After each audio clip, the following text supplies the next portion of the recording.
যে বুকে জমা হয় পৃথিবীর সবটুকু ঝড়, ঠিক সেখানেই রচিত হয় সন্তানের নিরাপদ স্বর্গ। নিজের সবটুকু বিলিয়ে দিয়ে যে আগলে রাখে, তার নামই তো মা। কিন্তু সময়ের পালা বদলে বদলায় রূপ, আসে নতুন রঙের মোহ। জাঁকজমক আর রঙিন পালকের ঝলকানিতে সে আজ ভুলে গেছে তার শেকড়। তবুও মায়ের মন কি কোনো বাধা মানে? সন্তানের জন্য এক বিন্দু ভালোবাসা নিয়ে এলেও রঙিন দুনিয়ার কাছে তা যেন নিছকই উপহাসের পাত্র। অহংকারের অন্ধত্বে সে ফিরিয়ে দিল সেই অমূল্য স্নেহ। আর মায়ের দুচোখ গড়িয়ে পড়ল অভিমানের নীরব জল।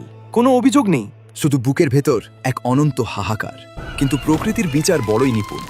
যখন বিপদের কালো মেঘ ঘনিয়ে এলো, তখন সেই তথাকথিত সুন্দর আর স্বার্থপরের দল ঠিকই মুখ ফিরিয়ে নিল। পড়ে রইল শুধু একাকিত্ব।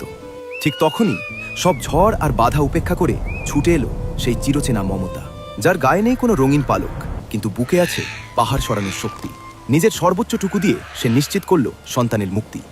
সুসময়ের রঙিন বন্ধুরা বিপদের দিনেই রূপ বদলায়, কিন্তু যে মাকে তুমি সেকেলে ভেবে অবহেলা করো, দিন শেষে সেই মাই তোমার সবচেয়ে বড় আশ্রয় হয়ে দাঁড়ায়।